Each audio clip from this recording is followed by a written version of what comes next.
sayang banget ya, kuliah mahal-mahal, sudah lulus nanti jadi penerus Tarwiyah. Untuk apa sih Mbak kayak gitu? Mbak panas-panasan ya, teriak-teriak di atas mobil komando sambil menghina Bapak Presiden. Sudah merasa keren Mbak? Ingat loh Mbak, jejak digital nggak akan pernah hilang. Ingat loh, aksi Mbak ini akan menjadi bahan pertimbangan perusahaan tempat Mbak bekerja nanti. Selain itu, aksi Mbak ini akan dicontoh oleh anak-anak Mbak ke depan. Jadi bahan cerita anak-anak Mbak nanti kepada teman-temannya. Ibuku superhero. Ibuku pernah teriak-teriak di atas mobil komando. Ibuku sang penerus, Ibu Tarwiyah. Ya teman-teman, melihat ya aksi dari mahasiswa yang memaki-maki presiden dengan sebutan Prabowo, itu ya saya tidak mau menyebutkan. Bagi saya ini merupakan sebuah pelecehan terhadap Presiden Republik Indonesia. Ya, entah apa yang mendasari atau alasan apa yang membuat dia sampai maki-maki Bapak Presiden seperti itu. Ya, saya kira ini bisa menjadi atensi bagi intelijen ya untuk segera ya mengambil tindakan tegas, memerintahkan kepada aparat-aparat penegak hukum untuk segera menangkap perempuan ini. Ya, dia kuliah ini kan untuk supaya mencerdaskan otaknya dia. Lah kenapa kuliah kok jadi bodoh seperti ini? Nah, apakah dia mau menunjukkan bahwa dia hebat? Apakah dia mau menunjukkan bahwa saya bisa maki presiden kok? Saya ini hebat. Prinsip banget kau ini. Sok-sokan jago-jago kau ini. Kalau kau tidak suka ya diam saja. Pergi saja kau ke mana kau, jangan tinggal di Indonesia. Ini manusia yang tidak punya akhlak menurut saya. Ya, disuruh orang tua untuk pergi kuliah, pergi belajar biar jadi pintar. Malah berada di jalanan teriak demo-demo yang tidak jelas. Apakah bayaran Anda ini tinggi sekali sehingga Anda rela meninggalkan kampus Anda untuk berdemo di jalan? Kalian udah tahu kan, Megawati versus Prabowo. Kayaknya mereka lagi perang dingin nih. Kok bisa? Ini dia. Karena kita tahu ya, Pak Prabowo itu menginstruksikan adanya retreat untuk semua kepala daerah di Magelang. Tapi uniknya, seorang ketua umum partai Kanjeng Mami Megawati menginstruksikan kepada kepala daerah kader partainya untuk tidak ikut retreat tersebut. Tapi menariknya, sebelum itu Pak Prabowo kan juga pernah bilang, yang ragu-ragu boleh mundur. Dimana kalau dalam ranah psikologi ada yang namanya teknik foot in the door. Artinya dengan statement tersebut diharapkan kepala daerah itu mikir bahwa saya harus siap dan ikut retreat. Dan dalam hal ini Pak Prabowo juga pinter dengan cara menerapkan social proof. Teknik ini sudah saya jelaskan di ebook Master of Influence. Di sana benar-benar lengkap banget. Dimana secara mudahnya Pak Prabowo itu pengen bahwasanya retreat ini merupakan sebuah ujian loyalitas terhadap kepemimpinan nasional. Sehingga apabila ada kepala daerah yang tidak hadir, maka bisa dicap sebagai kepala daerah yang tidak mengikuti agenda nasional oleh publik. Tetapi yang bikin seru, Kanjeng Mami Megawati ini nggak mau ngalah ternyata. Dengan adanya instruksi kepada kader partainya, dalam ranah psikologi ini disebut sebagai in group dan out group. Para kader partainya jadi makin loyal, makin nurut sama Kanjeng Mami. Dan mereka pasti dilema nih, mau nurut presiden atau nurut Kanjeng Mami. Dan teknik Kanjeng Mami ini juga disebut sebagai contrarian leadership. Kanjeng Mami ini berusaha untuk meningkatkan daya tawar partainya dan membuktikan bahwasanya dirinya juga punya kepemimpinan independen dibanding presiden. Tetapi dengan cara ini kita jadi tahu ya mana kepala daerah yang memang mengikuti agenda nasional dan mana kepala daerah yang hanya petugas partai. Ya, Megawati mungkin mau menunjukkan bahwa dia ini hebat. Tapi salah besar. Ya, sesuatu atau apa yang dilakukan oleh Megawati dengan mengeluarkan surat perintah ya untuk melarang para kader-kadernya yang terpilih sebagai kepala daerah mengikuti retreat di Magelang, itu merupakan sebuah malapetaka. Awal dari sebuah malapetaka untuk PDI Perjuangan di 2029 nanti. Banyak yang membuat judul Megawati versus Prabowo. Megawati CS, Megawati bersama kawan-kawan versus Bapak Prabowo bersama Pak Jokowi. Ya, Megawati ini mungkin karena dia punya pengalaman pernah menurunkan Gus Dur ya bersama dengan Amin Rais ketika itu. Jadi saat ini dia ingin mencoba kembali. Dia ingin mempertegas bahwa sayalah orang yang hebat. yang pernah menurunkan Gus Dur ketika itu. Jadi jangan macam-macam dengan saya. Ya, Megawati mungkin ingin membuktikan untuk yang kedua kalinya. Tapi dia lupa bahwa zaman sekarang beda dengan zamannya almarhum Gus Dur dulu. Ya, netizen sekarang sudah pada pintar. Oke, meleklah mata kalian para netizen. Wahai netizen-netizen, melek, buka mata kalian. Ya, di 2029 nanti apa yang harus kalian lakukan? PDIP nilai KPK tidak punya urgensi menahan Hasto Kristianto, Sekjen PDI Perjuangan. Pak Hasto ini melakukan tindakan yang melanggar undang-undang, melanggar hukum. Kok tidak ada urgensi ditahan? Gimana korupsi ini tidak akan merajalela di Indonesia kalau kader-kader partai yang berbuat salah saja terus dibela sama partainya?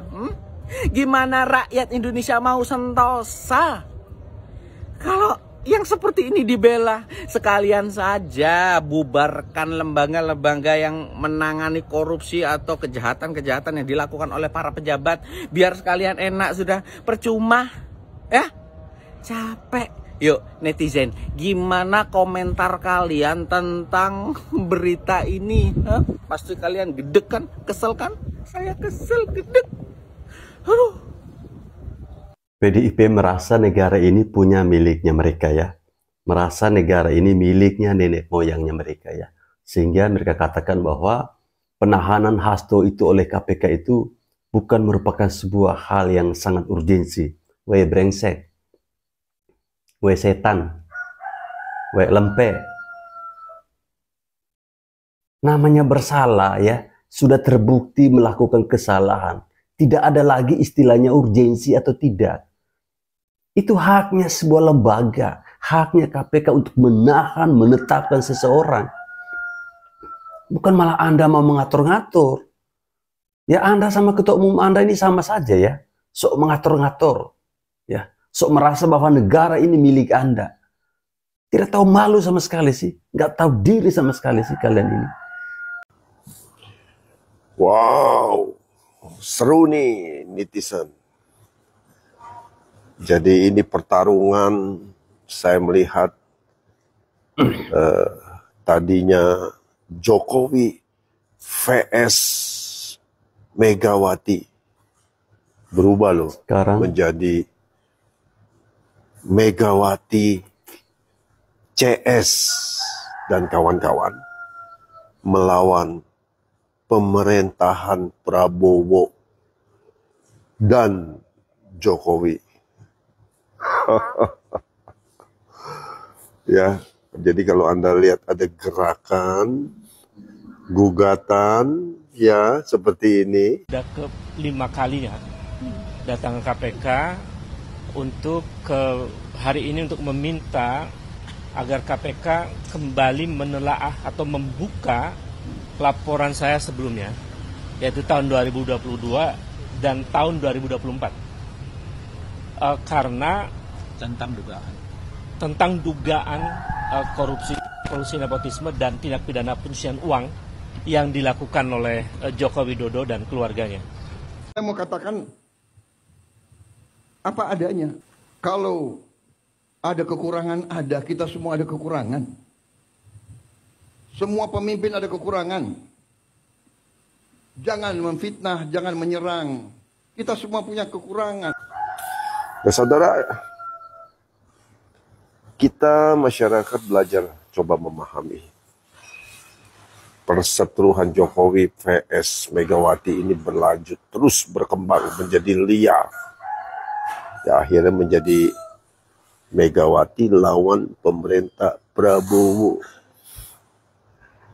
Ya, kita tahu saudara, Megawati PDIP lagi ketar-ketir, takut karena sebentar lagi akan ada yang dipanggil ke KPK, jangan-jangan Megawati dan elitnya, ya bisa jadi Pramono Anung, Puan Maharani, Ganjar, bahkan berkembang terus.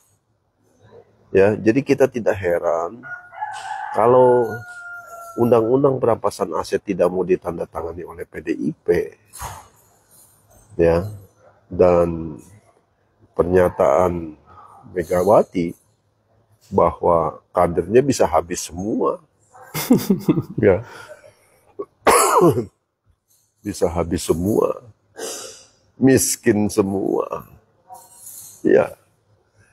Jadi kadang saya juga berpikir,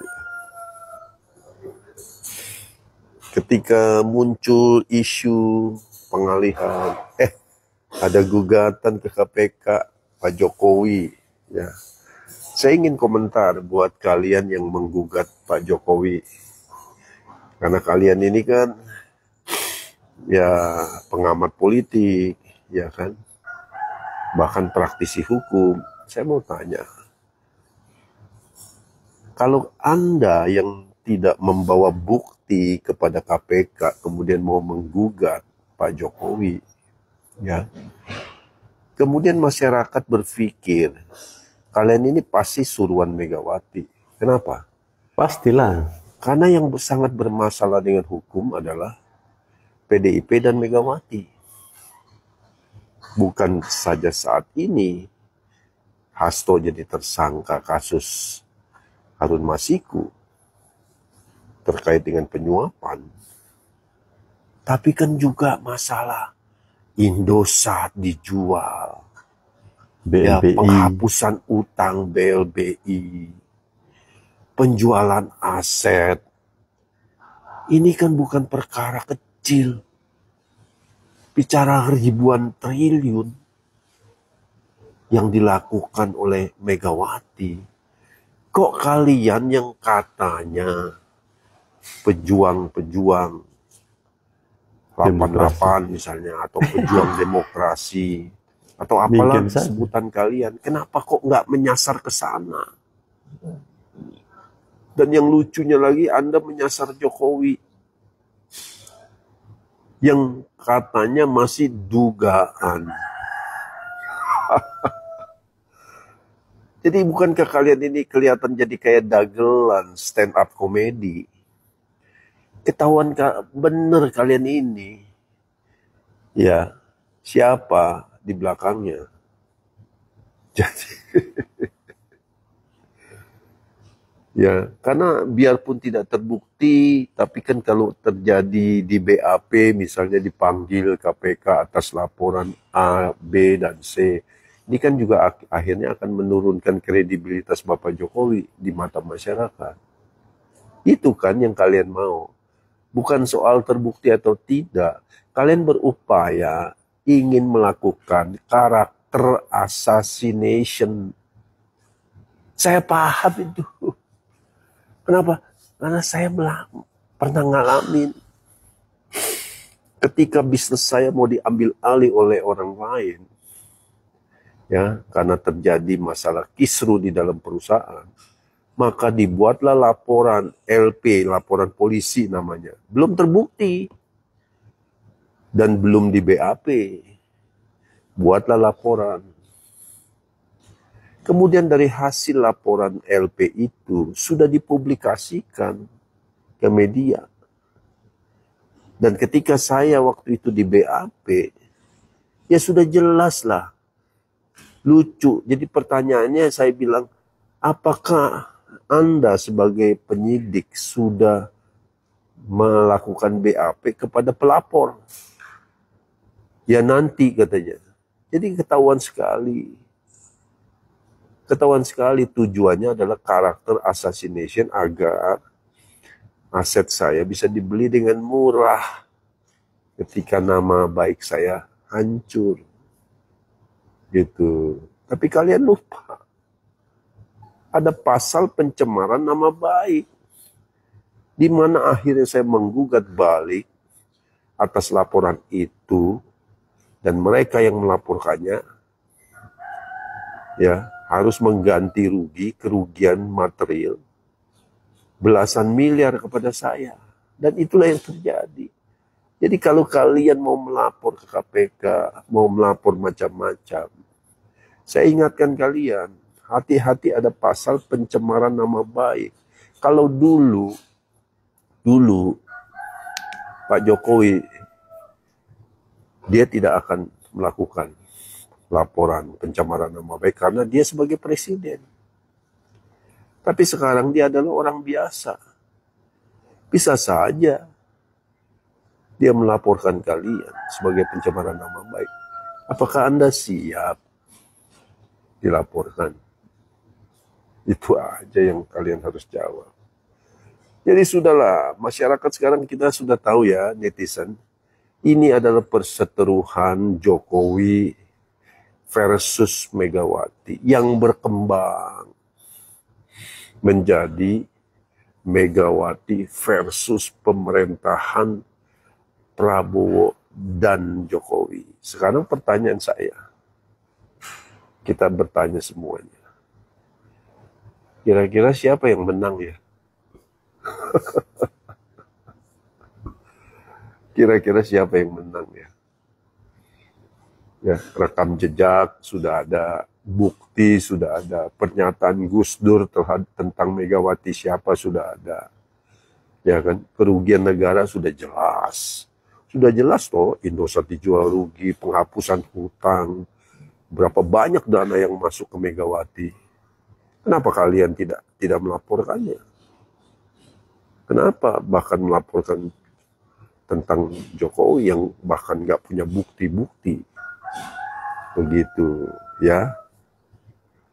Ya, gitu. Kami ini, ya, pendukung Pak Jokowi siap.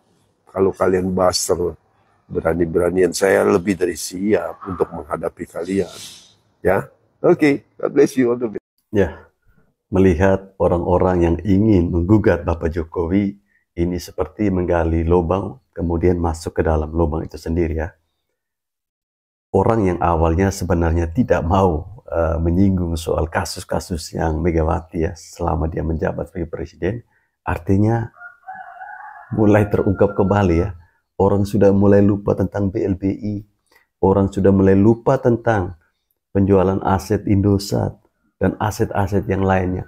Ketika mereka mencoba untuk menyeret-nyeret nama Pak Jokowi, maka siap-siap. Jangan sampai nanti yang masuk itu Megawati, bukan Pak Jokowi ya. Kira-kira menurut teman-teman bagaimana terkait dengan ini ya? Bagaimana ada seorang aktivis ini mendesak KPK agar mengusut tuntas laporan atau dugaan korupsi yang dilakukan oleh Bapak Jokowi beserta keluarganya. Pendapat teman-teman seperti apa? Kalau menurut saya mereka ini brengsek ya, tidak tahu malu, tidak tahu berterima kasih.